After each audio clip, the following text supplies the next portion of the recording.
A graça do nosso Senhor e Salvador Jesus Cristo esteja com todos. Nós estaremos mais uma vez meditando um pouco da palavra do Senhor. Eu convido os irmãos a deixar a sua Bíblia aberta em 1 Samuel 17. Nós estaremos falando apenas, lendo agora só o versículo 24. Mas estaremos pontuando todo o capítulo de 1 Samuel 17.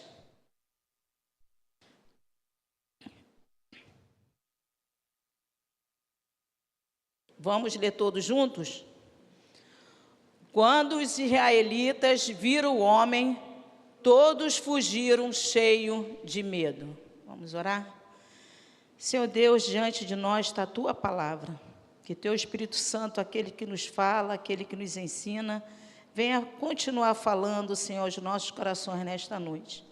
Muito obrigado, Senhor, a oportunidade que temos de estar aqui, te servindo e sendo usada por Ti, Senhor, para essa tão grande obra. Abençoa meus irmãos, Senhor, e todos aqueles que estão aqui presentes, aqueles que estão online, para que a Tua palavra, Senhor, possa adentrar no coração e que haja salvação nesta casa. É isso que eu lhe peço e agradeço em nome de Jesus. Amém. O título da mensagem de hoje é Não fuja dos seus problemas.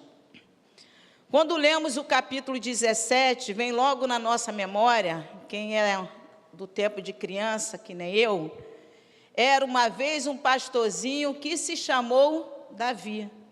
Era muito pequenino, mas não confiava em si. Ele, com ousadia, orando sempre a Deus, foi enfrentar um dia o herói dos filisteus.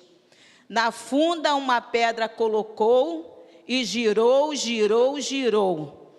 Na funda uma pedra colocou e girou, girou, girou. Mais uma vez, mais outra vez, mais uma vez girou. E a pedra atirou e o alvo acertou e o gigante ao chão tombou. Eu aprendi isso muito pequenina. Quase todas as famílias, quase em todo lugar, tem alguém que se chama Davi. Todo mundo conhece um Davi na vida. Eu, por acaso, meu genro é Davi, mas eu tenho sobrinhos Davi, amigos. Sempre nós temos alguém que se chama Davi. E quem não quer ser herói? Todos nós. E é por isso que os desenhos da Marvel, muitos deles se tornaram filmes, fazem e ainda faz muito sucesso. Não é isso? Mas até os heróis, eles precisam enfrentar os medos e os grandes problemas. Nesta noite eu quero refletir com os irmãos como não fugir dos problemas na luz da história de Davi e Golias. O contexto histórico é que os filisteus eram um povo oriundo da região do Mar Egeu e se estabeleceram na planície costeira da Palestina, Filístia. Diversas batalhas com o povo de Israel ocorreram no decorrer da história bíblica, que são relatadas em Juízes, Reis e Samuel. Esses conflitos e tensões sempre houveram entre os filisteus, que já é um povo que já não existe mais, e os israelitas. E a gente pode comprovar a batalha de Afec, em 1 Samuel 4, a de Ebenezer, em 1 Samuel 7, que foi quando eles capturaram a arca, Micais, em 1 Samuel 14, Montes de Gilboa, 1 Samuel 31, Davi e Golias, no capítulo 17, que lemos só um pedacinho, a mais famosa, e outras que é relatada em 2 Crônicas 28 e 2 Reis 18. Mas a famosa de todas foi esse duelo entre Davi e Golias.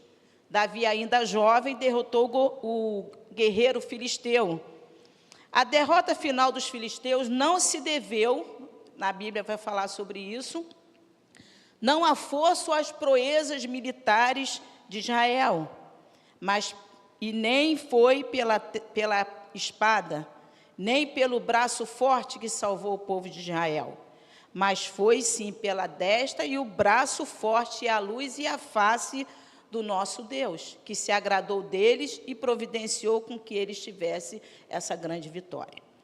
E aí eu quero trazer hoje alguns pensamentos. Eu separei, normalmente eu faço a mensagem em 3 pontos, mas essa mensagem vai ser um pouco mais, vai ter 5 pontos até a conclusão, mas eu pretendo ser breve.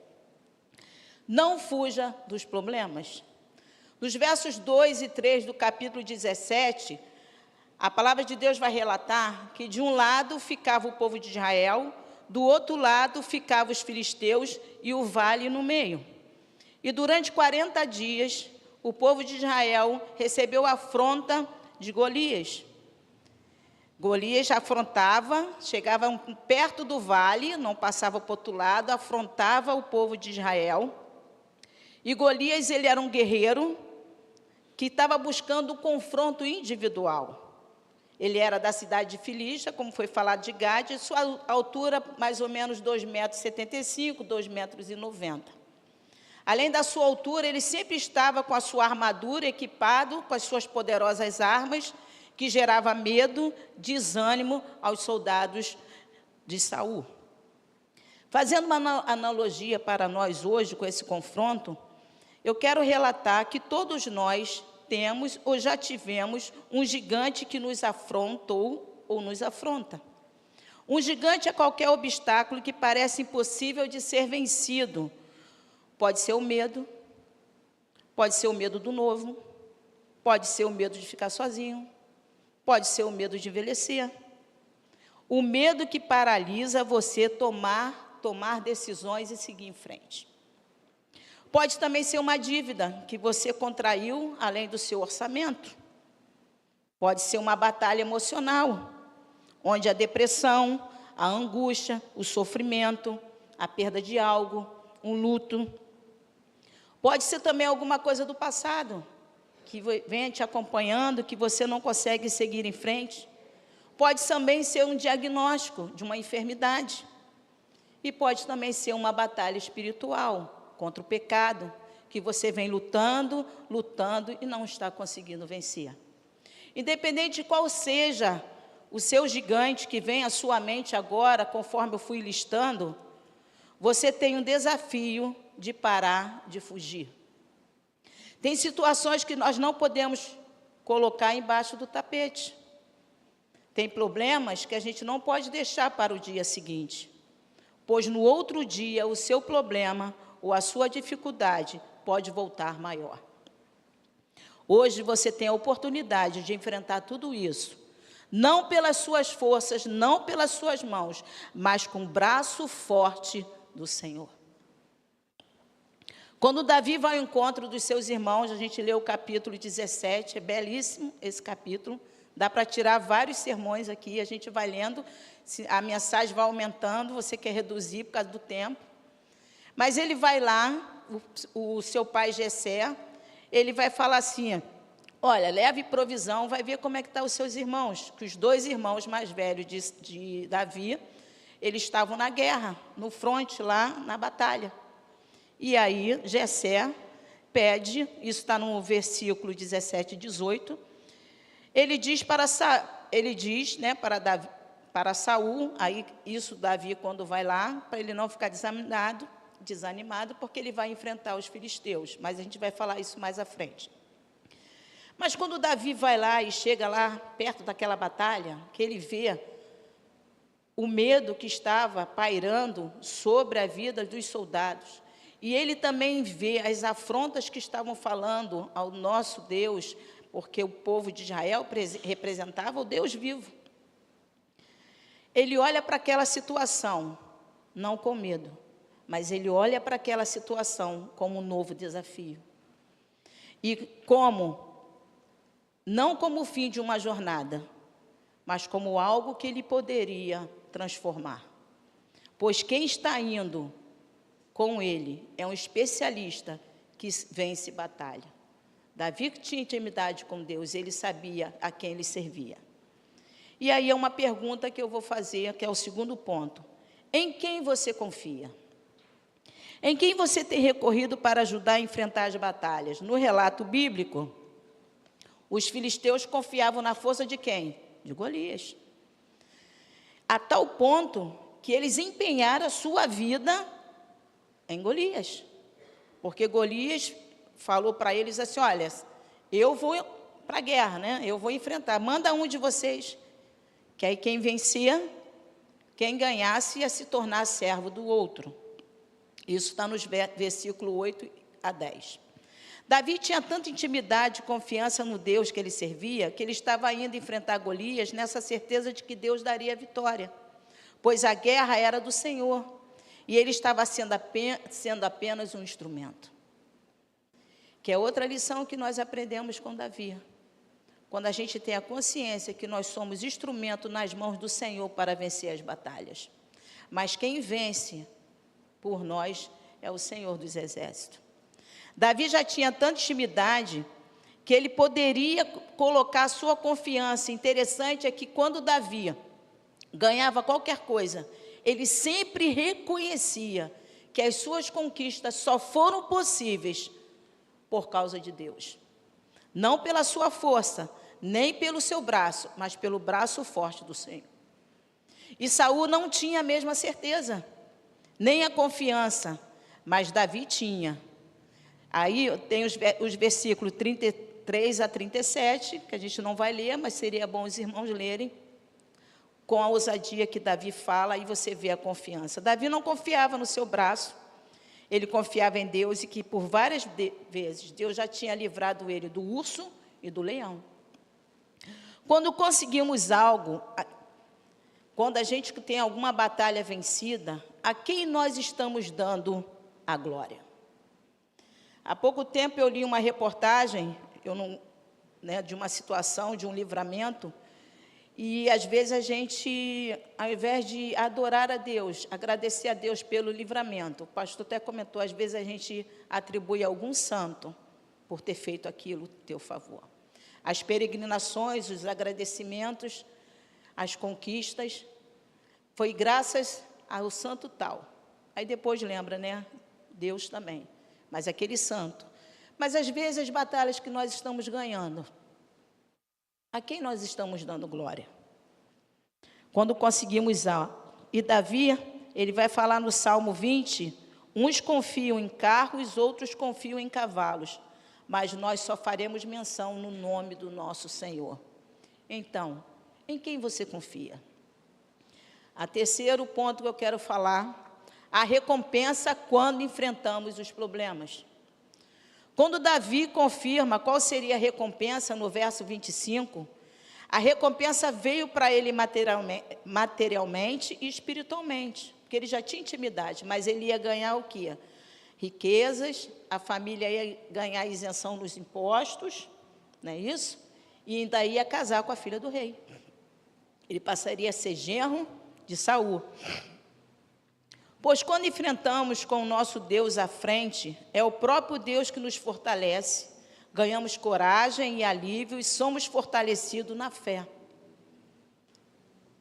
Pois passamos a vivenciar as maravilhas de Deus, somos experimentados na fé, a nossa fé aprovada, saímos mais fortalecidos. Essa é a recompensa que nós ganhamos quando passamos por dificuldade. A nossa fé é provada e nós somos fortalecidos em Deus. É assim que Deus faz. Apesar das lutas que enfrentamos e quando enfrentamos, sentimos paz.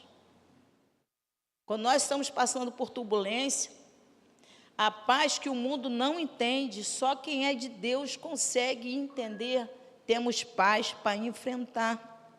O mar pode estar revolto, as ondas podem estar nos engolindo, levamos tombo, mas permanecemos firmes na fé. Isso deve ser o que a gente deve buscar. Às vezes a gente esmorece, mas nós temos que saber em quem nós temos crido, porque Ele é fiel de cumprir todas as suas promessas. E essa é a melhor recompensa do cristão, é quando nós passamos por várias situações, nós permanecemos firmes na fé em Cristo Jesus. Aí me faz lembrar quando Pedro e Tiago foram açoitados e foram presos, eles se sentiram felizes por terem sido dignos de sofrer por Cristo. E às vezes a gente não se sente dignos por sofrer. Se esse sofrimento vai fazer com que a gente se aproxime mais de Deus e fortaleça a nossa fé. Nós sabemos que sofrer não faz parte da nossa vontade, nem da vontade do ser humano. Deus também não quer que a gente sofra. Mas o nosso Jesus falou, não nos enganou, falou que no mundo nós teríamos aflições, mas que nós tivéssemos o quê? Ânimo. Irmãos, o desânimo é um sentimento tão terrível. Ele é igual ao medo. Ele nos paralisa. Quando estamos desanimados, nós não temos força para nada. Tudo é difícil, tudo é custoso, tudo é cansativo, tudo é sem cor. Já observaram isso? O exército de Saul já não tinha mais força, eles estavam desanimados. O povo de Israel estava olhando para as coisas terrenas, mas Davi não. Ele olhava para Deus. No versículo 36, Davi, ele olhava para Deus. Assim, ele vai falar, ele olhava, porquanto afrontou os exércitos do Deus vivo, ele estava trazendo aquela ofensa. E ele vai confiando ali em Deus todo o processo. Aí ele vai falar que aquele incircunciso, não vai falar isso? A circuncisão, irmãos, é um pacto feito por Deus para o povo de Israel, a partir da aliança estabelecida entre Deus e Abraão. A circuncisão, ela representava um sinal visível daquela aliança, daquele compromisso. Hoje a nossa aliança com Deus é através de Cristo Jesus. Ele é o sinal visível desse compromisso que foi feito na cruz do Calvário, na ressurreição, e fomos selados pelo Espírito Santo. O povo de Israel era visível a circuncisão, para provar aquele pacto, aquele compromisso. Hoje nós somos de Cristo, e isso é o sinal visível de Deus em nossas vidas. E o quarto ponto que eu quero trazer: encare de frente e use as armas certas. Saul era um homem alto, bonito, considerado o mais belo de Israel, se destacava pela sua força física. Ele era adulto. Quando ele começou a reinar em Israel, com 30 anos, aqui já passou algum tempo, ele já era um homem adulto. Davi é descrito como uma pessoa ruiva, de belos olhos, de boa aparência, e que nesse confronto ele tinha de 15 a 17 anos. Quando Davi decide enfrentar Golias, no versículo 38 a 40, ele vai lá perante Saul e vai dizer que ele vai enfrentar. Ele recebe de Saul a sua armadura. Saul e Davi eram de tamanhos diferentes. Ele colocou a armadura de Saul, mas não conseguiu andar com tudo aquilo. Então ele decide lutar com aquilo que ele estava familiarizado, com aquilo que ele tinha em suas mãos. Ao lermos o versículo 40, Davi então vai pegar o cajado, 5 pedras lisas ou seixos, né, do ribeiro, vai pôr no alforje de pastor. Além disso, ele tinha a funda. E aí eu quero trazer para os irmãos o cajado. Por que ele pegou o cajado? O cajado na Bíblia, irmãos, representa autoridade, proteção, orientação. Ele era pastor de ovelhas. E como pastor, ele tinha autoridade sobre as ovelhas, sobre aquele pastoreio. Ele dava proteção, ele orientava as ovelhas, direcionava o caminho da pastagem, ele direcionava onde beber água. E hoje Jesus é o nosso pastor, que nos guia, pois ele é o caminho. Davi pegou os seixos ou as pedras. A Bíblia registra tudo que está registrado na Bíblia tem a sua importância, o seu símbolo e o seu significado. Não foi por acaso que informa que Davi buscou as pedras polidas pela água do ribeiro. E assim conosco, irmãos. O Espírito Santo é a água que passa na nossa vida, como as águas que passam no ribeiro. O Espírito Santo, ele vai tirando as impurezas necessárias até que cheguemos à estatura de varão perfeito. Somos moldados e polidos pelo Espírito Santo. Davi vai pegar o alforje dele. A alforje era uma bolsa utilizada para armazenar suprimentos e utensílios, que representa a provisão. Representa a provisão para as nossas vidas, apesar dos problemas, Deus sempre vai prover. Em Isaías 41:13, nos diz que o nosso Deus nos toma pela mão direita e nos diz: não temas, eu te ajudo. Deus proverá. Creia nesta palavra. Outra coisa que Davi levou para essa batalha foi a funda. A funda é uma arma de arremesso, feita de couro, uma arma simples, mas poderosa nas mãos certas. A funda pode representar a nossa vida nas mãos de Deus. Apesar de sermos falhos, pequenos, limitados, Deus quer nos usar. Ele quer nos lançar e fazer o extraordinário apesar de nós. Os discípulos eram pessoas simples, mas foram usados por Deus e transformaram o mundo. A mensagem de salvação chegou até nós, porque eles disseram sim para o Senhor. O que Davi tinha para enfrentar Golias? Foram coisas simples do seu dia a dia. Deus usa as coisas simples. O que você tem no seu dia a dia que Deus pode usar?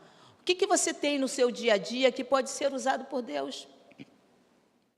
O que você tem feito com seus dons e talentos que Deus tem dado para você?